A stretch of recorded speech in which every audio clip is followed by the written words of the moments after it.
que viemos, né? Para que estamos aqui? O que queremos fazer, né? E o que queremos aprender. Estamos aqui, né, inaugurando, né, uma proposta, né, de programa que a gente está chamando, né, nós, Noélia, Jorge Amâncio, depois nosso convidado vai saber, não é? Que demos o nome de As Quinas de Brasília. Café, poesia e prosa. E aí eu quero repetir, aqui viemos, não é? Isso nós vamos dizer, esse é o primeiro, né? E à medida que vierem outros, a gente vai se explicar melhor para quem está nos vendo. Bom, eu sou Djalma Queiroz, né? Estou ousadamente, né, tentando conduzir, né, essas pessoas que, né, têm muito mais estrada, não é, do que eu, não é? Mas eu me permito, não é, apresentar a companheira poeta, não é, a companheira que domina todas as quinas de Brasília, né, a companheira Noélia vai usar a palavra para se apresentar, não é? E dizer a que veio. É com você, Noélia. Boa tarde, Jorge. Boa tarde, Djalma. Boa tarde, convidado, que não vamos dizer ainda o nome, embora todos já saibam. Meu nome é Noélia Ribeiro. Eu sou poeta de Brasília, nasci em Recife, Pernambuco, e moro aqui desde 1972. Então, aqui eu realmente comecei a escrever meus poemas, embora tenha começado no Rio de Janeiro antes, aqui é que eu me considerei poeta, depois de conhecer pessoas muito importantes para a cultura da cidade. E é sobre isso que nós vamos falar também, eu não vou dar a dica ainda não. E tenho 4 livros publicados, e é isso. Não vou dizer o nome dos livros, acho que ainda não há necessidade, mas eu tenho 4 livros publicados e meu nome é Noélia Ribeiro. E vamos à entrevista, vamos aí, passo a palavra ao Djalma para continuar. Ok, Noélia, muito obrigado. E aí vocês estão vendo por que eu disse, né, que estou ousadamente, né, vou tentar fazer, né, este programa que não é fácil, né? Mas vamos ouvir então o nosso querido Jorge Amâncio. Salve a todos, é um prazer imenso estar aqui, aceitando o convite do mestre Djalma, né, para fazermos um bate-papo literário, né? Meu nome é Jorge Amâncio, sou poeta da cidade, né? E tenho 3 livrozinhos e é um imenso prazer estar aqui para tentar mostrar um pouco da poesia, da literatura brasiliense, né? E vamos ver se é o nosso primeiro programa e vamos torcer para que tenhamos muitos e muitos e muitos e muitos outros. Quinas de Brasília. Vamos ver o que aconteceu nessas quinas, né? Que Brasília é uma cidade de quina, né? Ok, Jorge, obrigado. Vejam só, a Noélia se apresentou, o Jorge se apresentou e agora eu vou fazer a minha pequeníssima apresentação. Meu nome é Djalma Queiroz, né? Como todos aqui, né? Sou professor aposentado, né? E que resolve não se aposentar, né? Da, da vida, né? E da militância e do ativismo, né? Eu acho que a gente só aposenta, né, para os alunos ficarem com saudade da gente, não é? A gente tem muito a aprender com esses alunos, né, que deixam saudade mesmo. Bem, eu me coloco como poeta, né? Ainda não tenho livros publicados, mas eu queria, em 74, eu escrevi um texto, depois de ter visto no Eixão Sul, um atropelamento. Né? Aquilo eu trabalhava de auxiliar de escritório, né? Isso com 16 anos, não, 74. Não, 16 anos, não, 25 anos. E eu vi aquela cena, né, e aquilo me tocou de maneira muito forte. Né? E eu chamei esse poema de O Eixo da Desvida. Está escrito, e aí depois desse eu fiz mais alguns, aí deu uma parada. Né? Eu passei uns 15 anos sem escrever, sem produzir nenhum texto. E depois comecei a escrever de novo, e agora mais recentemente, e pretendo, né, fazer um livro. E aí o nosso convidado, não é, eu vou conversar com ele assim muito tranquilamente, né, porque eu quero que o nosso companheiro faça, né, e me ensine, né, como é que a gente procede, né, para fazer esse livro. Bem, mas esse programa, As Quinas de Brasília, Café, Poesia e Prosa, começa uma curiosidade pelo nome. A Conceição, né, minha esposa, ela teve a ideia deste programa, não é? E a gente marcou uma reunião aqui no Café Maitreya Café do Cerrado, para dizer, olha, a gente quer fazer esse programa, mas e aí? O que é que a gente vai fazer? O que é que ele pretende? Como é que a gente pretende se colocar, né, para as pessoas que estão vendo esse programa? E aí a gente começa a conversar, e jogando conversa fora, nós chegamos, olha, mas Brasília não tem esquina. E aí, não sei se foi Jorge ou se foi Noélia, né, ele falou, olha, não tem esquinas, mas tem as quinas, não é? E aí eu estava conversando, antes do programa, antes de começar o programa, conversando com Noélia. Né? A gente tem umas quinas famosas, né? E aí, mais do que ninguém, Jorge, Noélia, conhece essas quinas, né? Aí eu citei como exemplo a quina Beirute, não é? E a outra quina que eu falei com você, Noélia, o que foi mesmo? Uma outra quina, que a gente é famosa em Brasília, né? Outros bares que tem em Brasília, né? Eu sei que o Beirute é a quina de todas as nações, não é? De todas as tribos, não é? Então, e esse nome surgiu daí. Ora, vamos fazer então as quinas, né? As quinas de Brasília e botar, né? Botar café nessa conversa, botar poesia e botar prosa. Bem, eu acho que feita esse esclarecimento, porque as quinas de Brasília, né, nós vamos então agora começar com o nosso convidado, né, que se auto-reivindica, não é?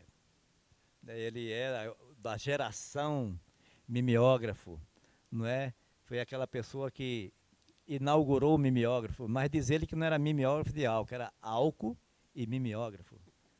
Né, ele disse, nesse momento, né, esse cara, ele gosta de brincar, e já disse em entrevistas suas, né, com os três mal-amados, né, uma entrevista que ele disse, que ele não gosta de entrevista porque ele tem que ficar sério e falar sério, porque ele é um brincalhão. Aliás, é menino, como todos nós, né?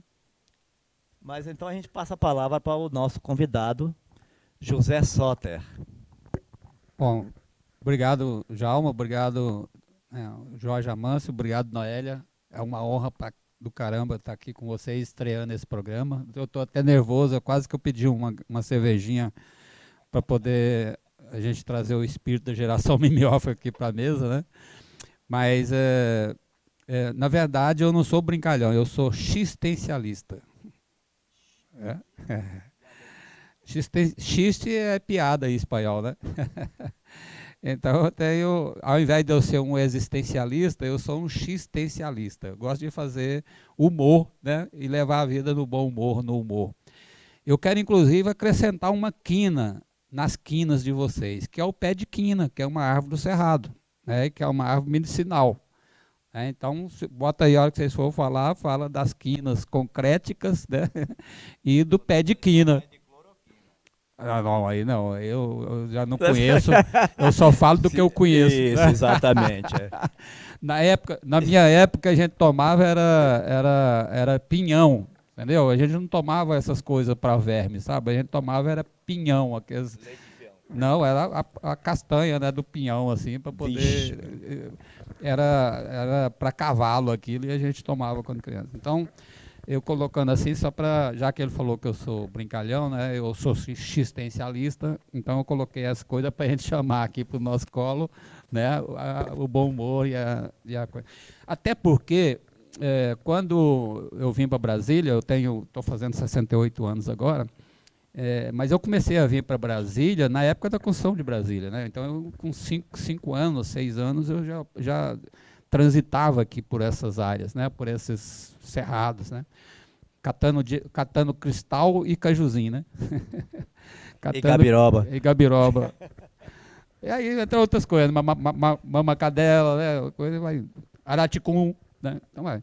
Então eu já fazia isso. Mas uma coisa que me chamou muita atenção, me conquistou de vez para Brasília, foi quando já tinha as iluminações dos eixinhos e tal, e eu vinha na boleia do caminhão do meu pai, e eu olhei assim, me pareceu aquelas imagens de espaçonave, sabe? Então eu era moleque, né? Então a gente via aquelas de espaçonave, aquela coisa que a gente via no preto e branco, né, no National Kid, né, naquelas coisas do... O cara é antigo, viu? Aí, ele fala boleia, só faltou falar chofé. Chofé, meu pai era chofé do caminhão naquela época. Center Ralph, sabe? Eu conheço essas coisas tudo. Então eu chegava ali, quando eu vi aquela imagem futurista, cara, eu fiquei doido, sabe? Eu da roça, né? Então eu me apaixonei pela cidade antes da cidade ser inaugurada. Ok, mas ele falou, mas agora a gente vai pedir, né, para ele fazer o que ele sabe muito bem fazer, não é? Uma poesia, né? Vamos ouvir uma poesia do nosso convidado, Soter. Olha, eu vou falar uma poesia que é uma poesia para ser falada mesmo, né? Poesia que é uma característica da geração Mimioff, né? Que é o colocar a palavra na poesia na boca das pessoas, né? Inclusive como forma de resistência, né? Da época, né? Que era a época de ditadura. Mas eu vou fazer um poema meio Raulzito, né? Meio Raulzeira, que é uma reflexão que fala o seguinte: nada na vida passa por passar. Tudo o que acontece é definitivo, pois mesmo que não se mude o modo de agir, o ato será sempre mais consciente.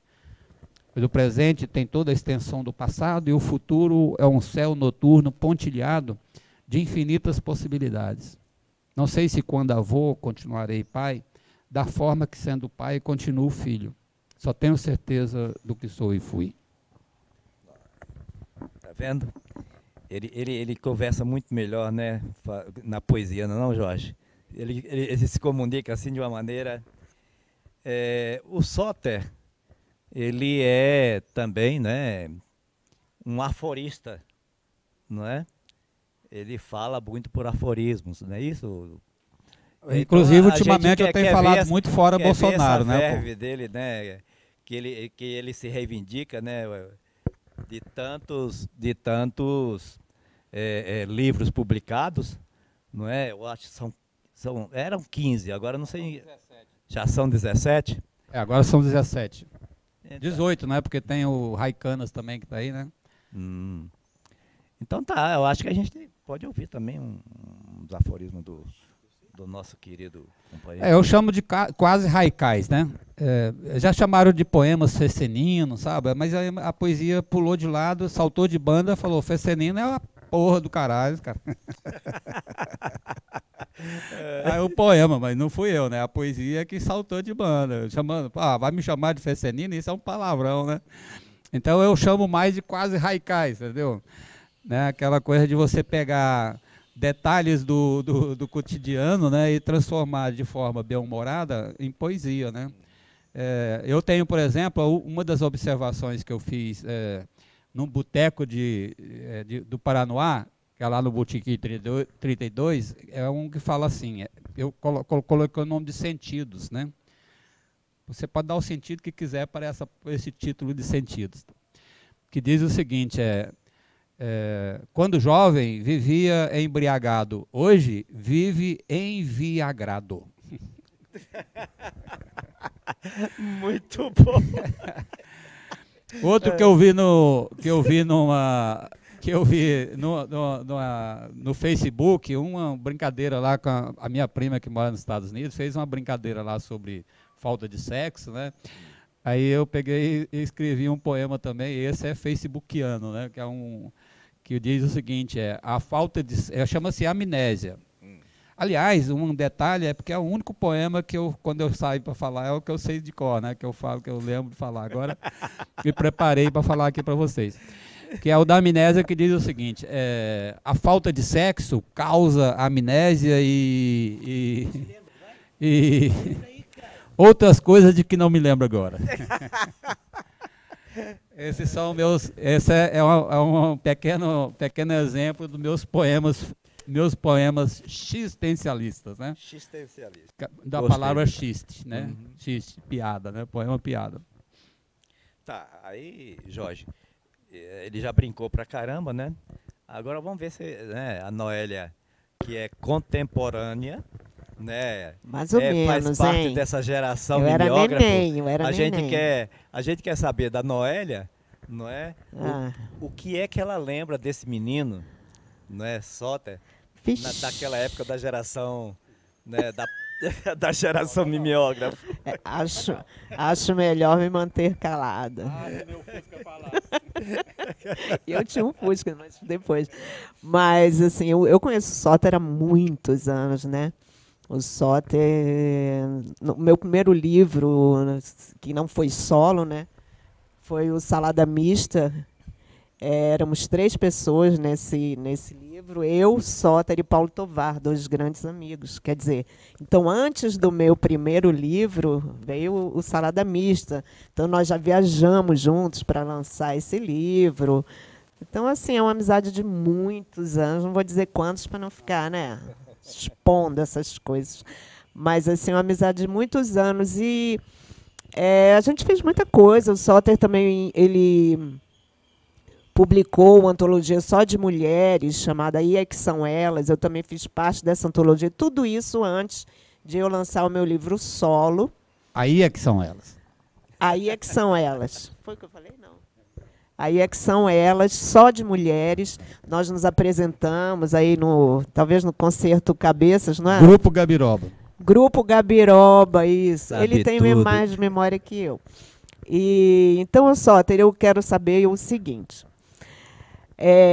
A época da geração mimeógrafo foi uma época que reverberou muito.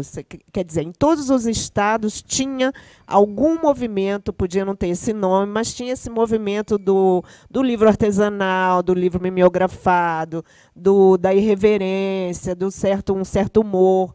Isso teve no Rio de Janeiro, talvez um pouco menos de São Paulo, mas, no geral, teve em vários estados do Brasil. Foi um movimento meio... Mas aqui em Brasília, o nosso, esse que nós fizemos, né, vocês mais do que eu só acompanhei porque eu, né, andava com vocês, depois é que eu lancei meu livrinho. Era musa, né? Era musa, fiquei eu era musa. Depois é que eu tive coragem de mostrar meus poemas, graças ao Paulo Tovar, que também é você também, e ao Paulo Tovar, que insistiu que eu lançasse meu livro e mostrasse meus poemas, que eu tinha um certo receio. Mas eu queria saber, Soter, você acha que a geração mimeógrafa, ela reverbera até hoje? Existem pessoas que até hoje são influenciadas pela geração mimeógrafa? Você acha que... Eu sei que você é muito chamado para falar sobre isso, mas você acha que reverbera em outros poetas e como? De que forma? Olha, o que, na verdade, o mimeógrafo ou a poesia, né, feita artesanalmente, né, ou impressa artesanalmente, ela aconteceu porque não houve manifesto literário, entendeu? Ela não foi um manifesto, uma escola literária, né?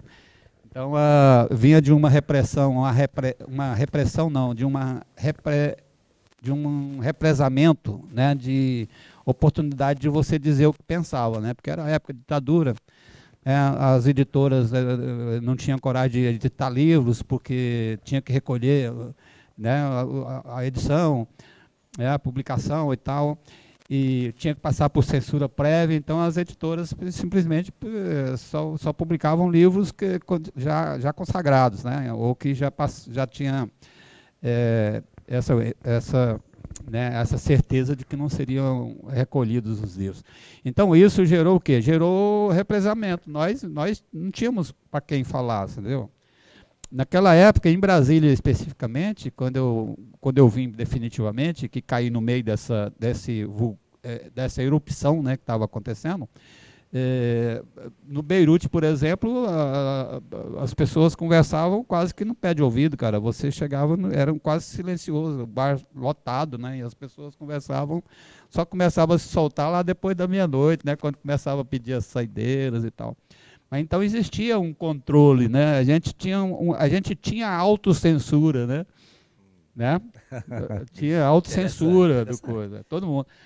Porque qualquer hora chegava a força da repressão e aí você já tinha que ir metendo a mão no bolso, já pegando a sua identidade ou sua carteira de trabalho, botando em cima da mesa, entendeu? Então isso era a qualquer hora. Então, isso não existia só aqui em Brasília. Aqui em Brasília se sentia muito. Mas isso existia em todo lugar. Então a juventude estava doida para falar. Doida para. E o que tinha? Tinha uma regra, por exemplo, só considerava livro acima de 50 páginas, né? Coisa mais doida. Né? Não, se não tiver menos de 50 páginas, isso aqui não era livro. Sabe? E aí nós do movimento estudantil, a gente tinha aquela prática de fazer os panfletos nossos do mimeógrafo. Rodava, tinha ideia hoje, amanhã já estava com o livro no boteco, sabe? Vendendo de mão em mão e fazendo e tal. Então, como Brasília era o quintal da ditadura, né, do poder ditatorial daquela época, então isso teve uma repercussão muito grande, porque era um bando de jovens, né, cabeludo, barbudo, como é que é? Cabelos ao vento, né, barba, roupa despojada, né? E boca de sino que a gente estava conversando. Não, nessa época já não fazia boca de sino, né? Já não usava mais. Já tinha mais o sapato do cavalo de aço a gente usava, né? Aquele com salto com solado dessa grossura, assim. Então, quer dizer, tinha essa rapaziada peitando a ditadura militar, peitando a censura, fazendo isso em Brasília. Cara, isso foi um rastilho de pólvora, né? Então, todos os lugares as pessoas começaram, não... Tanto que a Semin surgiu de um comentário desse, né? De alguém de fora, fala, porra, que legal, mas isso aqui eu também posso fazer, ó. Então faça, né, pô? Né? Então faça. Aí começaram aqui de Brasília, começaram a me procurar para fazer livro. Eu trabalhava numa escola, tinha acesso ao mimeógrafo, né? Depois eu comprei um mimeógrafo, passei a ser o dono da bola, né? Comprei a bola. Comprei a bola, comprei o meião, né? E aí a chuteira e tal. Então, o pessoal começou a procurar para fazer livro. Eu falei assim, não, eu não tenho... eu posso fazer, mas o primeiro, né? Mas aí você tem que participar do processo, ir para lá e fazer, né? Eu faço o primeiro, os outros você faça sem mim, né? Aí ficou sem mim, eu gostei daquele negócio. Faça sem mim, eu gostei. Aí, inclusive, fiz um exercício de acróstico para transformar Sem Mim em Soter Edições Mimeográficas, né? Aí eu fiz um acróstico com Soter, né? Soter Edições Mimeográficas, Sem Mim. Capa não é bobo, não. E aí ficou a Sem Mim fazendo isso. Então, o que aconteceu aqui essa liberação, né, dessa comporta que existia, Brasília, que era um livro em branco, né? Nós estávamos escrevendo as primeiras páginas desse livro, né? Eu uso dizer, Noélia, que nós, para construir a identidade de Brasília, nós desconstruímos a nossa identidade, né? Nós tivemos que desconstruir a nossa identidade conservadora, provinciana e tal, para construir uma nova identidade, que foi essa identidade que hoje já se reconhece, essa identidade de Brasília. Até né? porque cada um vinha de um lugar, né? Cada um- Diferente. Cada um via de um lugar diferente. Chegava, às vezes, a gente estava numa mesa que a gente reunia assim, tinha 20 pessoas, cada uma era de um estado, entendeu? Então ninguém perguntava de onde era, ninguém perguntava qual era o sobrenome, o que fazia, o que você é, sabe? Ninguém perguntava isso. Então essa característica foi fundamental para que a poesia, a geração mimeógrafo se consolidasse como uma expressão, né, dessa falta de cultura de uma cidade nova que estava surgindo, igual nós, que né, nós todos estávamos na nossa casa de adolescente e pós-adolescência. Né? E Brasília, então, poderia ser chamada de uma cidade síntese, né? Da época, por causa dessa migração para a cidade. Cada um trazia. E isso independia também, porque convivia. Você subia com o senador no elevador, era o pedreiro, o senador, ou o deputado, ou o artista, ou todo. Então, você sentava na mesa, se você fosse fazer um mapeamento, não tinha essa... O Pezão, por exemplo. O Pezão é um exemplo disso. Era um personagem recato. Pezão? Pezão, um poeta lá de Ceilândia, era reco, né? Era coisa, saiu do... E era... E o pior... Reco era recruta do Exército. Do Exército. E era semi-analfabeto ele, entendeu? E virou uma personagem fantástica, né? Então, todo lugar que você ia, estava lá uma expressão quem? O Pezão junto com essa... E criou uma forma de ele interferir nessa por exemplo, integração entre o plano piloto e as satélites, sem o preconceito que hoje eu vejo muito por aí, sobre um jogando uma RA contra outra RA, entendeu? Naquela época, então, havia essa com a participação, com o fazer poético, não era uma atividade política. Ele fazia porque ele se sentia bem e vinha, ninguém rejeitava e ele ocupava os espaços. Sota, deixa eu fazer um corte aqui. Aí eu quero pedir ao Jorge, não é, que tire um pouco o Sota dessa zona de conforto. Ele está muito à vontade. Então, esses caras ficam à vontade, é perigoso, né? Eu queria então que você fizesse a sua provocação, não é, para o Sota. Primeiramente, é um prazer imenso para os Quinas de Brasília receber na sua abertura o Sota, que é de uma importância poética para Brasília muito grande. Eu sempre digo para ele, inclusive, que sem ele não existiria esses registros, né, não existiria talvez a sobrevivência, a permanência, né, da poesia mimeógrafa em Brasília, né? Tanto que 40 anos depois, o Sota, olha só, ele reuniu, esse aqui são 4 livros dele. Início e Fim, diz ele que ele pensava que ia ser só um livrinho, né, ia ser o primeiro livro dele, aí ele botou Início e Fim, né? Mas não, depois vieram mais 16, coisa assim. Poemas soterrados do Sota, olha só, poemas soterrados, né? Ele é bom nesse negócio, né, bicho? Esse aqui, que não tem título, né? É o Início e Fim também, mas esse aí... É o Início e Fim com outra capa, né? Esse aí foi o primeiro, mas como ele saiu com muitos erros, ele não foi distribuído, aí eu deixei fazer o outro. Aí esse aqui continua com os erros. Continua com os erros. Beleza. Quer dizer, esse registro... Original. E não tem só ele, ele editou, nesses 40 anos, outros poetas, como Paulinho Tovar, Nicolas Bé, né? E vai por aí. Né? Vicente Sá... João Baiano, Alley, nossa, deixa eu ver quem mais. Não, tem muito, não dá para lembrar, mas é muita gente. Agora recentemente, né, teve o Max Fabrício, né, teve o Jorge Amâncio, né, não sei se você conhece ele, o professor Jorge Amâncio também foi muito bom o livro dele. Conhece, acha que é muito bom. A Xênia Antunes, né, a Cristina Bastos, entendeu? Então, naquela época tinha rapaziada muito né, muito ativo, então a gente tinha essa facilidade de fazer os livros, né? Então, e hoje, né, mesmo como ele falou, com essa concorrência imensa que tem das editoras, ele continua com a sua editora e trazendo novos poetas e também permanecendo, né, mantendo a memória da velha poesia, de 40 anos de velha poesia. Olha, onde já pode falar que o Brasil já tem uma poesia velha, né? Ô, Soter, então me diga o seguinte, Soter, como você vê essa renovação poética de Brasília, dentro do espírito poético de Brasília? Na verdade, eu queria até, eu esqueci, acabei não falando o que a Noélia me provocou, mas uma característica que tem da poesia brasiliense, que permanece, é a poesia atitude, né? Então, ainda, isso ainda permanece, entendeu? Aquilo que a gente começou lá na década de 70, permanece até hoje. Mudou a linguagem? Mudou alguma linguagem, entendeu? Naquela época nós não tínhamos tanta organicidade na linguagem, né? A gente tinha o que era as nossas diferenças regionais, né, que a gente estava trazendo, mas isso se transformou em outras linguagens mais urbanas, né, que veio de influências, né, como aconteceu depois pós-rock, né, do pós-rock, né, o punk deixou de ser aquele punk europeu, passou a ser um punk brasiliense, entendeu?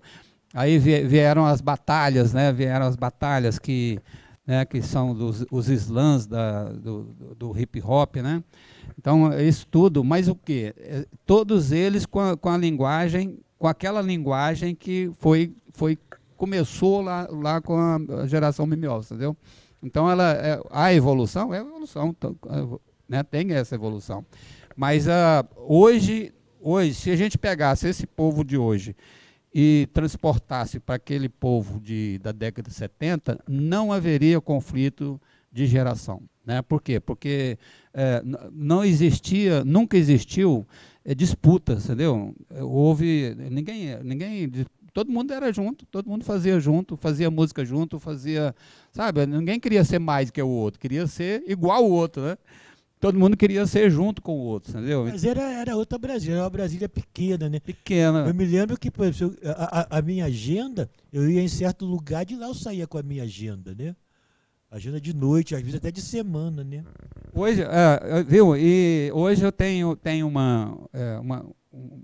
uma correlação que eu faço com o nosso tempo, naquele tempo, né? Naquele tempo nós tínhamos, que eu usei a comparação com as correntes marítimas, né? Tem aquelas correntes, né? Aquelas correntes marítimas. Rios, dentro do oceano. Dentro do oceano, né? E quando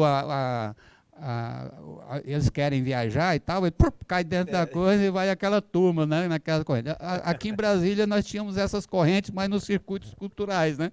Era a corrente do Gilbertinho, né? Era a corrente do Beirute, a corrente. Então, quando você estava numa dessas correntes, você convivia cumplicemente, né? Como cúmplices dentro daquela viagem, dentro daquela coisa. Hoje existem as bolhas, né? Tem gente, por exemplo, recentemente faleceu uma pessoa que tinha milhões e milhões de visualizações e tal, e eu nunca tinha ouvido falar, né? Que é a Marília Mendonça, né? Embora ela tenha feito um trabalho legal, que nós trabalhamos com a letra, com coisa, fez um trabalho legal, que foi dar grupos de forças diferenciados para aquele lugar comum que você achava que era uma mesma música em todo, né? Aí fez aquela letra. Se vocês não perceberam isso, pegue as letras das músicas dela, né, das composições dela. Ela deu uma mudança nos grupos de força, que obrigava machão quase que, né, dar conta de fazer aquela extensão do verso, entendeu? Então, eu acho que há essa evolução, viu, Jorge? E as bolhas, só que agora nós temos, ao invés dessas correntes marítimas, nós temos essas bolhas. Então, muitas vezes a gente não está na bolha do que está acontecendo, por exemplo, na zona sul de Brasília, Ceilândia, Samambaia e tal, ou então a gente não está na bolha de quem está aqui na zona norte, né, de Planaltina, né, e também ainda tem outra mais. Brasília hoje não é só Brasília, o entorno é tão brasiliense quanto Brasília, entendeu? É outra fronteira já. É para lá, porque o pessoal, grande parte do pessoal do entorno, eles passam o dia, eles têm a relação mais com Brasília do que com a sua própria cidade. Então, eles estão fazendo o quê? São brasilienses que dormem em tal lugar, entendeu? Exatamente. E eles vão para lá e levam essa influência. A população que usa os serviços de Brasília, hoje estima-se mais de 4 milhões de habitantes. Né? 4 milhões de pessoas que usam Brasília como sua base, né, de trabalho para... Eu não sei se contemplou aí. Contemplou. Tá, mas deixa eu explorar uma outra faceta desse multiartista e multidivulgador de cultura, que é o nosso convidado, José Soter. E eu queria que ele falasse sobre a radiodifusão, né, que ele trabalha, né, com rádio comunitária também, e a TV comunitária. Não é? Eu queria que ele dissesse como é que ele, né, milita também, né, nesses outros meios de comunicação, sem ser o livro impresso, desde o mimeógrafo, não é? E tem um programa que eu queria que ele fizesse referência também, que é Na Segunda Esquerda, não é? Que é um programa de rádio. Aí você já aproveita, já mata isso tudo. Jalma, obrigado por provocar isso aí, porque é o seguinte, se eu fizer aqui uma relação das atividades que eu dividi e das bandeiras que eu assumi durante a minha vida, você vai perceber que tem uma linha que liga todas elas, entendeu? Todas elas. Eu entrei na questão do movimento estudantil para poder democratizar, por exemplo, o acesso ao restaurante universitário, né? Em Goiânia. Aí eu entrei na questão da geração MMO para democratizar o acesso ao livro, que era quase que era inacessível, principalmente se era para os fazedores de literatura, né, ou de livros, imagina para a população como um todo. Quando eu entrei para o movimento sindical, eu entrei para lutar pela democratização das relações de trabalho, né, de valorização do trabalhador. E fui para o sindicato, ajudei a criar o sindicato dos professores. Quando eu fui para o movimento de radiodifusão comunitária, eu entrei pela porta do movimento pela democratização das comunicações, quer dizer, mais uma luta de democratização. E eu cheguei a dizer o seguinte, que se há necessidade de você lutar pela democratização, é porque tem alguma coisa errada, entendeu? Se a democratização... eu cunhei, inclusive, uma palavra de efeito, uma frase de efeito, que era o seguinte: a democratização é uma palavra grávida, que traz dentro de si a palavra luta. Entendeu? Porque não há democratização sem a necessidade de luta, né? Então, a democratização, ela traz em si a luta. Porque você está lutando contra alguma coisa que é injusto, que Então, eu entrei nessa democratização da comunicação justamente por causa desse represamento que existia, por causa da verticalização dos meios de comunicação, das centrais de produção jornalística, né, radiofônica, né, de rádio, televisão e tal, né, a produção de conteúdos, né. Os artistas, os radialistas, os profissionais de comunicação foram simplesmente sendo excluídos dos meios de comunicação por causa dessa central.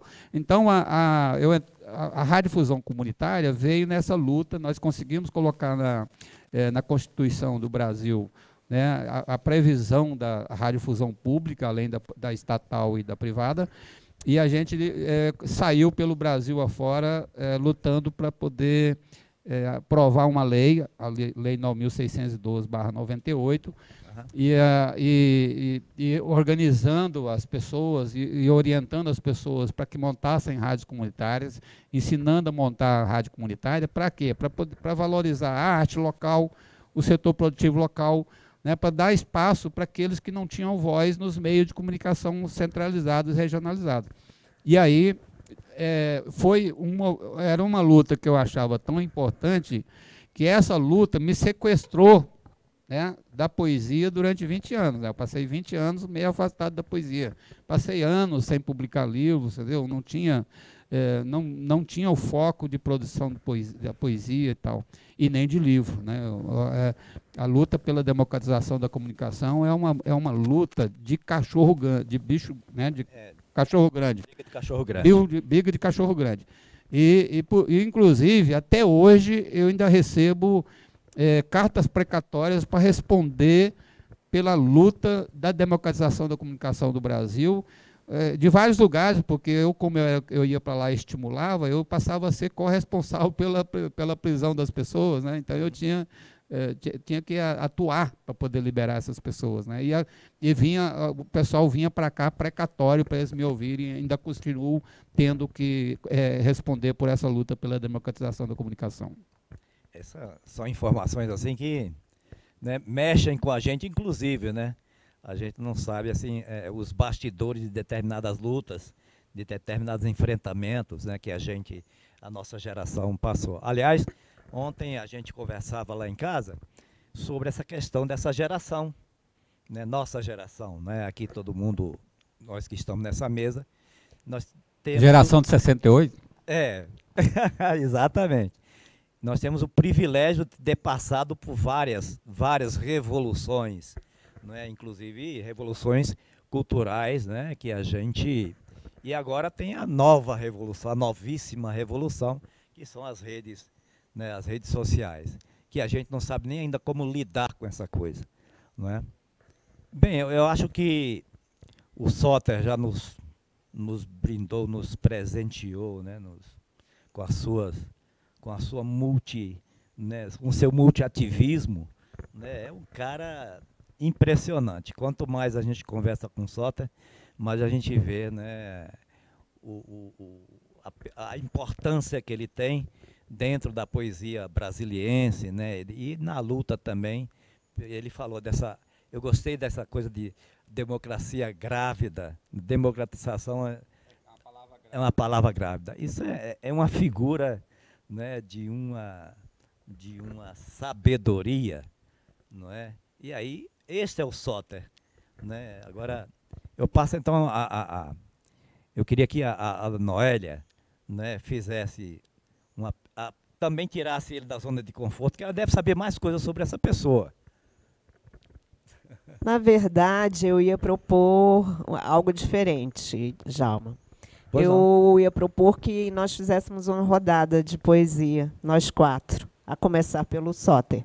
Sim. Eu acho que é bom a gente lembrar, né, que a prosa já aconteceu, daqui a pouco deve chegar o café, e agora a poesia. Vamos lá, Soter, com você. Bom, então eu vou falar um dos poemas que, quando os nossos amigos começaram a serem presos e desaparecerem, eu queria falar sobre isso, mas como a censura era muito grande, eu falei assim, como é que eu vou tratar disso, né? Ficou tão sutil que até as pessoas que conhecem o poema nunca perceberam que era um poema de protesto, né? Que era de denúncia. Eu fui sutil demais, né? A entrelinha ficou muito entrelinhada. Ficou escondida demais. E o poema chama-se... Eu coloquei... Quem botou o nome foi o Edmilson Figueiredo, na verdade, por isso que ele tem um título acadêmico, né, que diz Epitáfio de Poeta. Né, é coisa bem acadêmica, né? Epitáfio de Poeta. Que diz o seguinte, nasci que nem bezerro, com as contrações da mãe e pelas mãos do proprietário.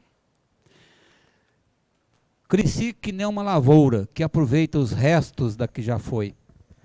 Vivo que nem um curió, que lança o seu canto triste através das grades da gaiola. E quero morrer que nem um cachorro velho, que sabe a hora, deita num canto e deixa de respirar. Lindo, lindo. Gosto muito desses Aliás, poemas. eu tenho um cachorro velho lá em casa que eu estou observando. Depois que eu, né, soube que você falou isso de cachorro, que ele deita e dorme, né? Eu estou observando lá um labrador que a gente tem lá em casa, já está velhinho, e ele deita. Teve um dia que a gente chamava ele, ele não escutava, né? Aí eu falei, mas rapaz, o Soter realmente é um cara observador. Eu peguei elementos, vamos fazer a biografia do poema, né?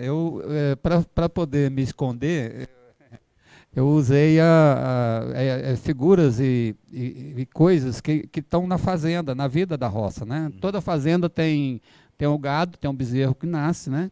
Tem a lavoura que, se não usar adubo, ela dá mais, né, é mais lucrosa, né? Dá mais lucratividade, dá mais retorno para o lavrador.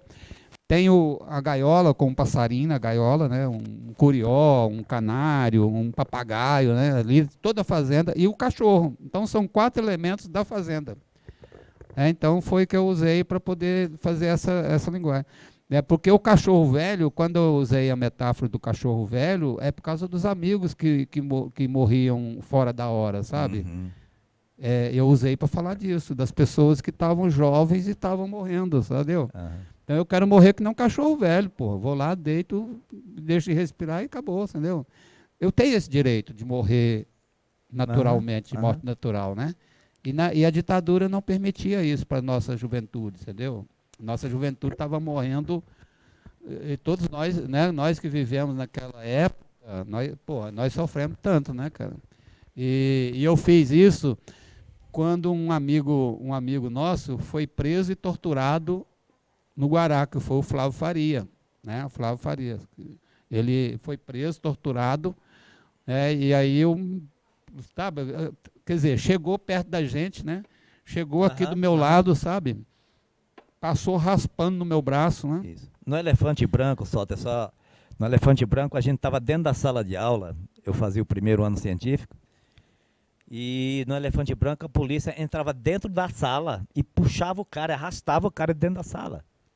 Né? Isso a gente precisa saber e falar sobre, né, para mostrar para esse povo que vai para a rua pedir, né, a volta da ditadura, né, falando do que não conhece e não sabendo os horrores que foi essa ditadura no Brasil. Noelle?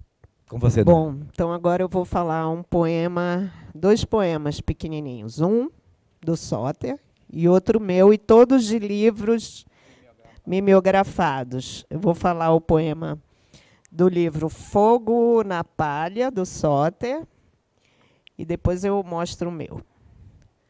Nosso amor é interplanetário. Viemos de 2 mundos diferentes, trazendo cargas diferentes de ideias, de comportamento. Só nos resta a justa posição. Esse. Aí, Boldrin do Cerrado.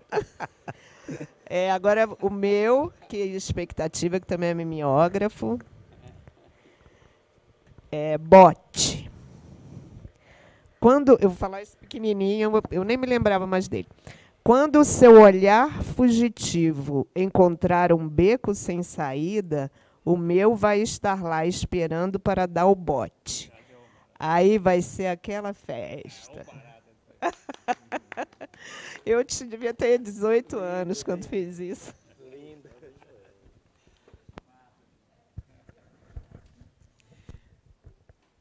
Jorge Amâncio.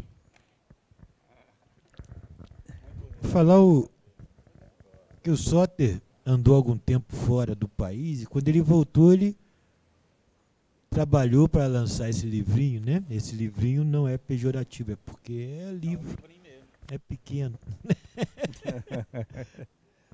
E nós chamávamos de livrinho mesmo, livrinho.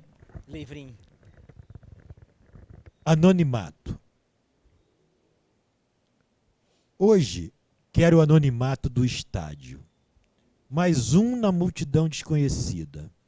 Ver a forma da solidão completa, sentir os limites do eu sozinho, observar alma, deduzir histórias, povoar a mente de cotidianos, visitar o nonsense de não viver uma torre de Babel afetiva.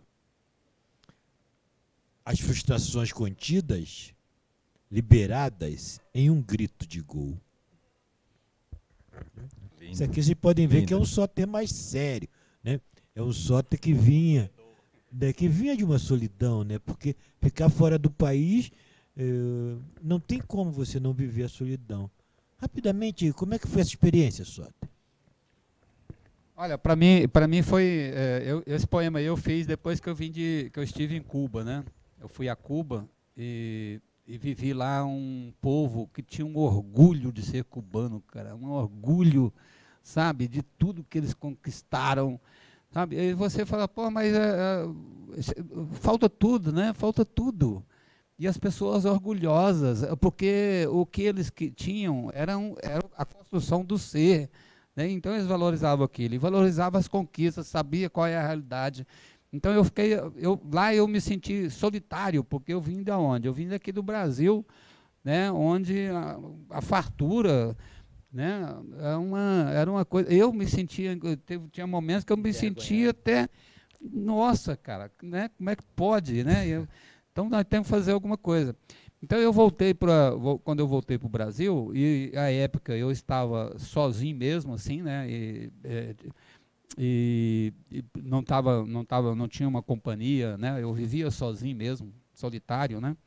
E eu comecei a pensar nessa coisa e sem mais, assim, de uma hora para outra eu me vi num estádio assistindo um Fla-Flu, entendeu? Ou um Botafogo e Flamengo, com 150 mil pessoas dentro do Maracanã, e eu me transportei para lá para poder olhar para a cara das pessoas e verem as máscaras de cada um, sabe? Para ver as máscaras de cada um. Né? Então, é uma solidão mais metafórica, né, no caso. Né, cara? Muito bem. Eu quero seguir o exemplo de Noélia. Né? Aliás, gostei muito da tua ideia da gente falar um poema da gente e um poema do convidado. Eu acho que isso é legal. Né? Essa é a proposta, né, que a gente, do título, né, e subtítulo do nosso programa. Né? Aí eu gostei dessa coisa do livro sem nome. Né? Isso para mim é novo. Né? Isso para mim inova, né? Apesar, né, da geração, né, mimeógrafo. Né? Aí eu escolhi então peguei aqui, né, aleatoriamente, Messa-me. Por que eu escolhi Messa-me? Né? Porque eu gosto de brincar com as palavras, e Noélia acho que já observou isso, né? E Jorge também. Né? Veja só, Messa-me, né, do nosso José Soter. Meça-me muito bem, pois se assim não for, não encontrará a minha medida. Peça-me muito, que sem pedir, você já tem todo o meu ser. E se algum dia me ver na alguma dor, julgue-se muito bem, que com certeza tem algo de errado também. É lindo. Bom, e aí, né, eu vou falar uma poesia minha, feita em dezembro de 2019. E claro que o tema amor, né, aliás, o Soter fala de amor com humor. Não é? Tem uma frase dele, né, tá anotado aqui. Mas aí eu brinco com as palavras e com os sons das palavras e vou falar de amor. Esse poema eu dei o título de A Gente Se Veio. Estranho como você me mexe. Que amor é esse que me nexa? Que a cada pequena ausência recrudesce. Fica novo, não envelhece. Não precisa fazer nada, ele se autotece. Que falta é essa? Só nós conhece. Que amor é esse que não fenece? Explicar não carece. Só se sente. A palavra é pouco, mesmo sendo prece. A alma chama, o céu desce, uma flor no campo, você aparece.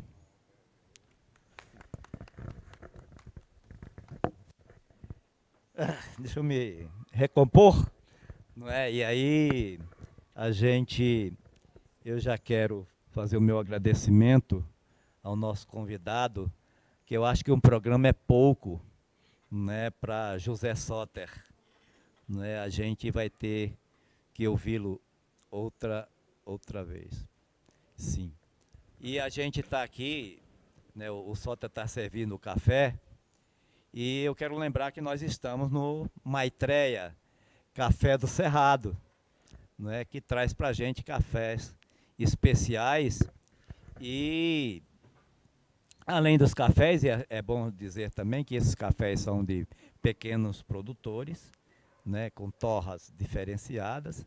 As pessoas aqui são preparadas, fizeram, né, cursos sobre café. E tem também a questão do cerrado, que todos os produtos e todas as comidas, né, feitas aqui no Maitreya Café do Cerrado, elas têm frutos do cerrado, como cajuzinho, tem o baru, né, e outras frutas e frutos do cerrado. A gente quer agradecer, né, ao Maitreya, né, por esse 405 Norte. Fica na 405 Norte, bloco. Na quina do D. Na quina do D, do bloco D. Olha só, esse cabra é bom. Bem, eu, né, quero agradecer ao Soter, já disse que um programa é pouco, e eu gostei de estar fazendo, né, as quinas. Não é? Eu acho que a gente começa, né, com o pé direito e com o pé esquerdo, com os dois pés no chão, não é? E eu acho que a gente disse o que a gente gostaria de ter dito. Obrigado, Soter, por ter nos prestigiado com a sua presença e com a sua, né, o seu amor com humor. Eu é que agradeço, João, a você, ao Jorge, a Noélia, que, inclusive, inusitadamente, me colocou aqui com cara de sério, falando como professor de cátedra, né? Coisa que eu não tenho muita destreza nisso, né? Então, vocês acabaram me fazendo eu falar sério aqui para vocês. Então, eu agradeço a vocês, né? Porque eu aprendi um pouquinho hoje com essa, né, em ser essa pessoa séria que vocês, né, Fala provocaram. sério, Soter. Fala sério, velho. Não, entendeu? Fala sério, velho. E para encerrar, eu vou falar mais um poeminha, pode ser? Claro. Sobre a propriedade. Sou dono somente do que finda em mim. Obrigado, pessoal. Obrigado, mas eu queria ouvir Noélia e Jorge, né, para encerrar mesmo de verdade. Eu vou falar muito rapidamente. Obrigada, Soter, por ter vindo. Foi um momento muito bom, nós quatro aqui nessa mesa, proseando, poetando, e agora eu vou beber um café. E até a próxima, até o próximo programa. Muito bom. Até. Queria agradecer muito ao Soter, um dos pioneiros da literatura brasiliense. Como se 40 anos fosse 40 séculos, mas essa história é para ficar por mais de 40 séculos. Muito obrigado, Soter.